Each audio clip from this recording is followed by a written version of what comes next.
하나님의 말씀 시편 144편 1절에서 15절의 말씀입니다.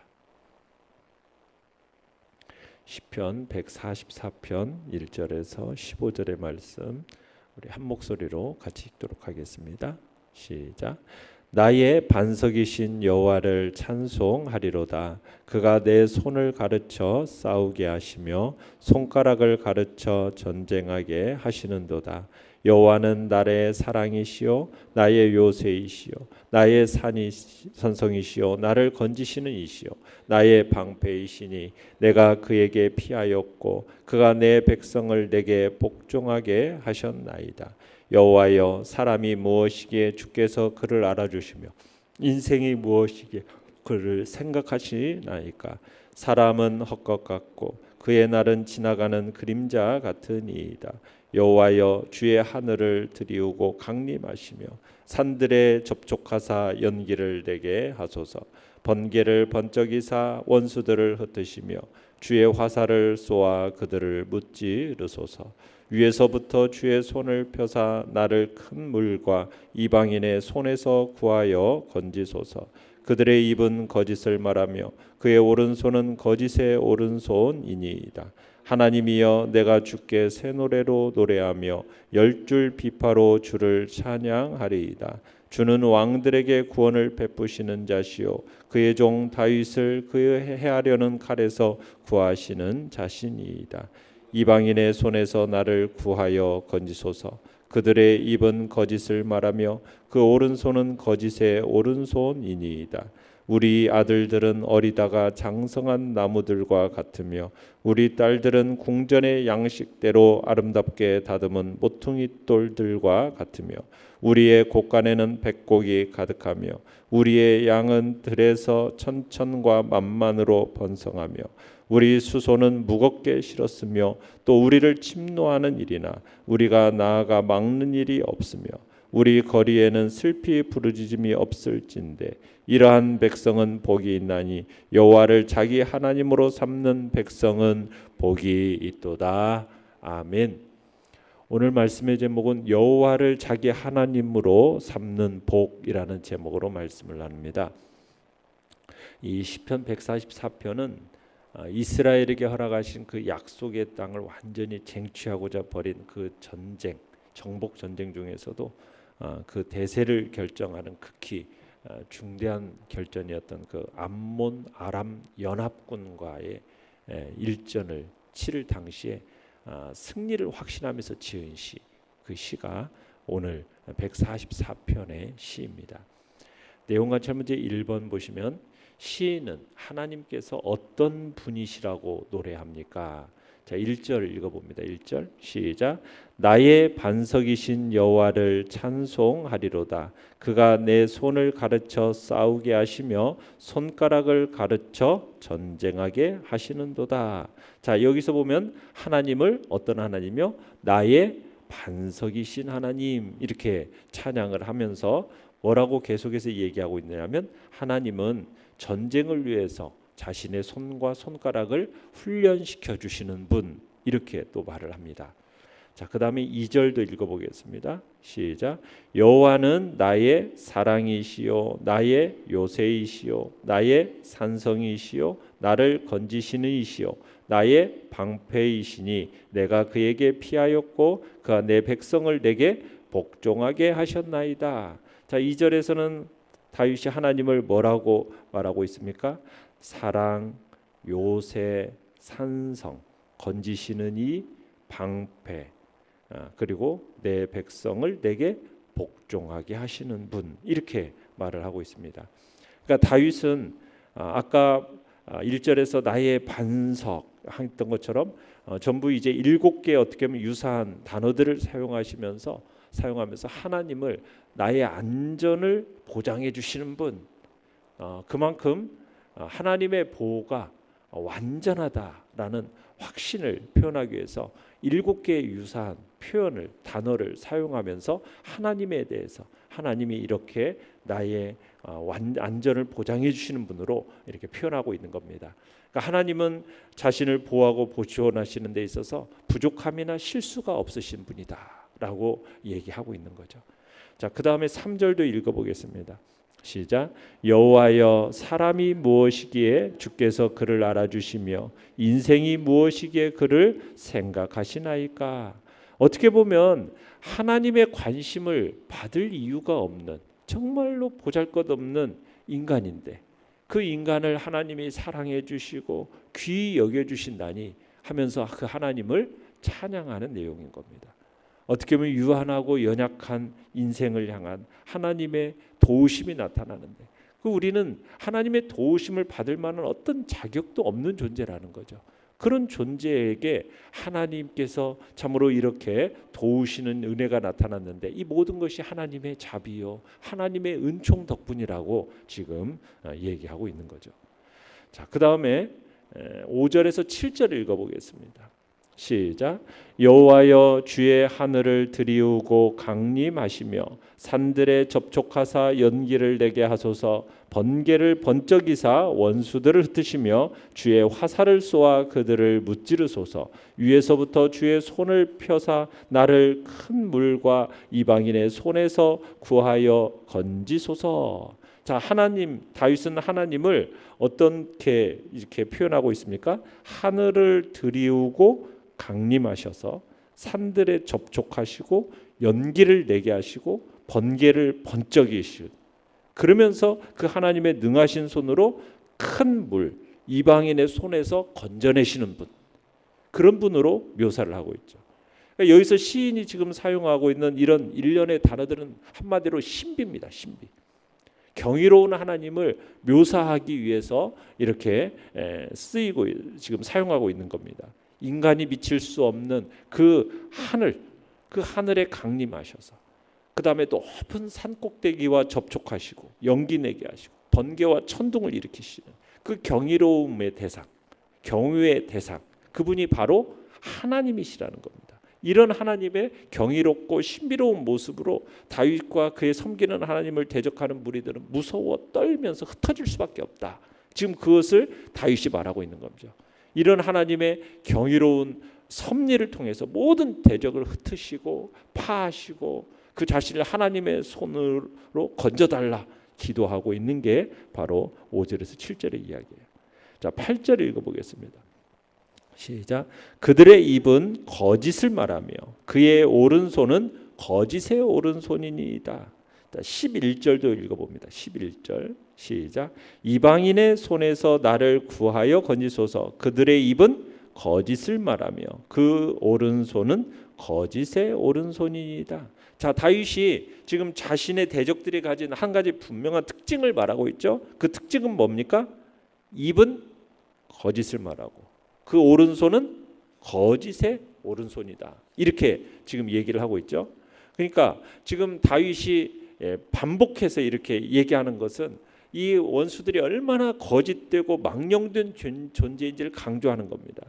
거짓을 말하는 것은, 이 거짓을, 입으로 거짓을 얘기한다는 건 뭐냐면 있지도 않은 말을 지어내는 거짓 증거를 얘기하는 겁니다. 이행하지도 않을 거짓된 약속을 하는 거죠.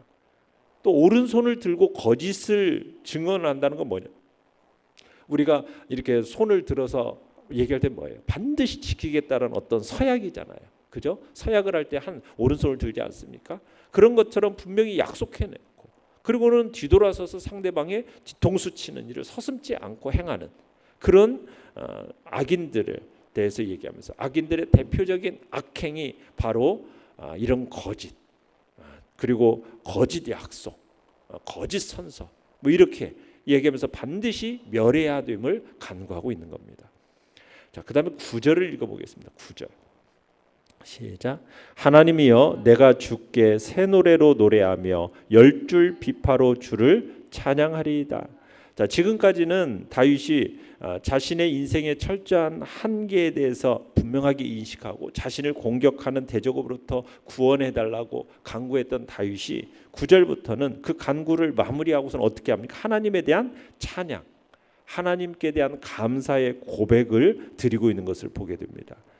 자, 그러면서 하나님을 향하여 이제 그 흐름을 딱 바꾸어서 찬양으로 가는 거죠. 10절도 읽어보겠습니다. 10절 시작. 주는 왕들에게 구원을 베푸시는 자시요 그의 종 다윗을 그 해하려는 칼에서 구하시는 자신이다. 하나님을 찬양하는 이유를 밝히는 거죠. 하나님은 어떤 분이시다? 반드시 우리의 기도에 응답하시고 구원으로 인도하시는 분이시다라고 하면서 그 이유를 설명하면서 하나님을 찬양하고 있는 겁니다. 자, 내용과 문제 2번을 보시면 시인은 어떤 사람이 복이 있다고 말합니까? 자, 그 복을 어떤 복인가 12절 한번 읽어보죠. 지금 어떤 복을 받는지에 대한 이야기입니다. 12절 시작. 우리 아들들은 어리다가 장성한 나무들과 같으며 우리 딸들은 궁전의 양식대로 아름답게 다듬은 모퉁이 돌들과 같으며. 자, 여기서 보면 아들, 딸들에 대해서 이렇게 묘사를 하고 있는데 아들들은 어떤 모습으로 묘사하고 있습니까? 어리다가 장성한 나무 같다. 이게 무슨 얘기냐면 어릴 때부터 튼튼하게 자란 나무라는 뜻입니다. 뭐 중간에 가뭄이 들거나 극심한 양분 부족으로 인해서 나무가 약해지거나 부실해지지 않는 충분한 양분과 충분한 수분과 충분한 햇빛을 받아서 튼실하게 자란 나무.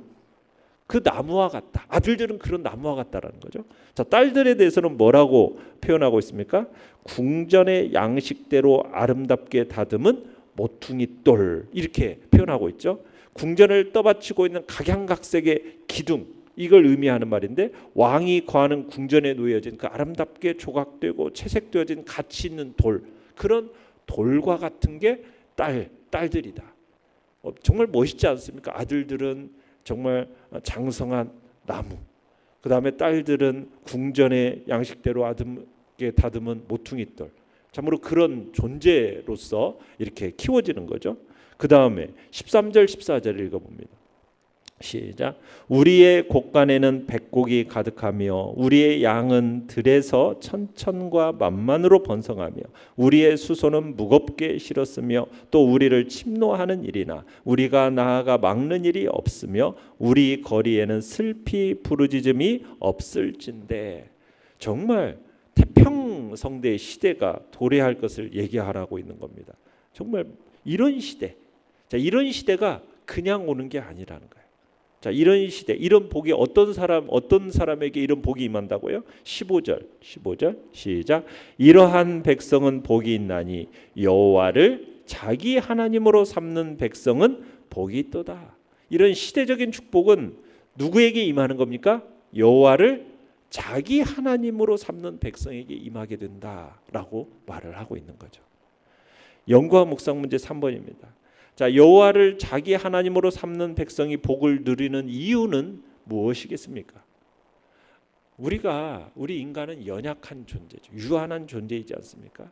그런데 위대하신 하나님을 자기 하나님으로 삼는 백성은 그 하나님께서 채우시는 그 무한한 은혜를 누릴 수 있기 때문에. 하나님은 무한하신 분이고 전지전능하신 하나님이 그분을 자기 하나님으로 삼는 백성에게 무한한 은혜를 누릴 수 있기 때문에 그 하나님을 자기 하나님으로 삼는 백성에게 복이 있는 겁니다. 사람들은 자꾸 어떤 최고의 부를 누리고 어떤 안정된 삶을 살기를 원해요. 그 안정된 삶이 무엇이 자기에게 안정된 삶을 가져다 줄 걸로 생각을 합니까? 돈이 자신의 안정된 삶을 책임져 줄 거라고 생각을 하면서 사람들은 돈을 위해서라면, 물질을 위해서라면 자신의 영혼까지도 팔 준비가 되어 있는 이 시대의 모습을 보게 돼요. 어떤 짓을 해서라도 부유해 줄 수만 있다면, 내가 안정된 삶을 누릴 수 있다면 그걸 개의치 않고 추구해 나가겠다. 그러면서 돈에 대한 굉장한 욕심과 그리고 돈에 집착하는 것을 보게 되죠. 그래서 돈을 자기 신으로 삼는 일들이 허다한 겁니다. 돈을 최고의 가치로 여기죠. 그래서 그 돈을 위해서라면 심지어는 뭐 자기 가족까지도 파는 일들이 참으로 심심치 않게 일어나는 일들이 얼마나 많습니까? 그런데 그렇게 해서 풍요롭고 행복하게 살 수 있느냐는 거예요. 자신들이 주고자 하는 돈이 얼마나 허무한지를 결국에는 깨닫게 되는 그런 일이 일어나게 되는 거죠. 참으로 그것이 우리를 행복하게 하고 그것이 우리의 자녀들의 인생을 축복되게 만드는 게 아니라는 겁니다. 하나님을 모시고 사는 자, 여호와를 그 하나님으로 삼는 자, 그 사람이 진정한 축복을 체험하게 될 것을 오늘 성경은 얘기하고 있는 거죠. 이 땅이 추구하는 물질, 명예, 권세를 넘어서서 정말 초월에 계시는 그 하나님, 그 하나님으로부터 세상이 줄 수 없는 참 만족과 참된 기쁨을 얻게 되는 것이거든요. 세상 가운데서도 만족과 행복을 누리면서 살도록 돌보시는 그 섬세하신 하나님의 배려를 우리가 느끼게 되는 거예요. 어떤 사람이요? 하나님을 자기 하나님으로, 여호와를 자기 하나님으로 삼고 살아가는 백성, 그 사람이 바로 인생의 진정한 축복을 누리게 되는 것입니다. 그런 축복이 여호와 하나님께 있음을 오늘도 우리들이 생각하면서 그 하나님을 나의 하나님으로 오늘도 섬기며 그분을 나의 마음에 모시며 살아가겠다는 결단이 있기를 바랍니다. 느낀 점 4번입니다. 피조물인 인간의 한계를 인정하고 하나님을 찬양하는 시인을 보며 무엇을 느낍니까? 우리가 무엇을 했든지 간에 관계없이 철저히 하나님 앞에서 나는 아무것도 아니라는 것, 나는 정말 땅에서 흩날리는 티끌같이 정말 보잘것없는 존재라는 그런 생각과 믿음을 우리가 견지해야 됩니다. 그것을 우리가 가지고 있어야 돼요. 우리는 어떤 것도 자랑할 수도 없고 내세울 수도 없는 존재라는 것을 우리가 인식하고 철저히 모든 것이 하나님의 은혜다, 하나님의 사랑이다, 이걸 고백해야 된다는 얘기입니다. 이런 생각과 믿음이 흔들리면은 자꾸 우리가 교만함에 빠지고 우리 스스로를 자꾸 높이려는 어리석은 죄를 범하게 되는 거거든요. 하나님보다 높아지려는 그 마음은 사탄의 마음이지 않습니까? 우리는 하나님 앞에서 자신을 높일 만한 그 어떤 것도 가지지 못한 존재라는 것을 항상 인식하고 교만해서는 안 된다는 거죠. 겸손한 마음으로 하나님을 최고의 가치로 여기고 하나님을 나의 여호와를 나의 하나님으로 복으로 삼고 그분만 의지하고 신뢰하며 살아가는 삶. 나의 존재에 대해서는 정말 내가 얼마나 4절에서는 헛것 같은가, 지나가는 그림자 같은가, 그런 것을 우리들이 주님 앞에서 생각하고 철저히 하나님 앞에서 보잘것없는 존재라는 인식과 함께 하나님을 나의 하나님으로 삼겠다는 결단만이 우리 안에 있기를 바랍니다. 결단과 적용 5번입니다. 내 힘으로 삶의 문제를 해결하려 했던 때는 언제이며 그 결과는 어땠습니까? 하나님을 나의 하나님으로 고백하는 믿음의 삶을 살기 위해 무엇을 실천하겠습니까?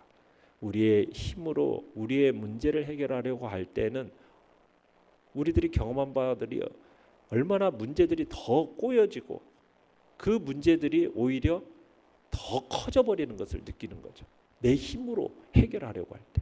그러나 그 모든 것들을 하나님께 딱 맡기고 신뢰하며 나아갈 때 그 모든 문제들을 하나님이 가장 아름답게 해결해 주시는 것을 우리는 경험하게 되는 겁니다. 하나님을 나의 하나님으로 고백하면서 오늘도 정말 나는 우리가 3절에서 본 것처럼 사람이 무엇이기, 인생이 무엇이기, 참으로 그런 인식을 가지고 하나님 앞에서 항상 그런 마음, 하나님을 앞에 철저하게 나의 연약함, 부족함을 고백하면서 하나님의 크신 은혜를 감사하는 자리에 우리가 있겠다 결단하시길 바랍니다.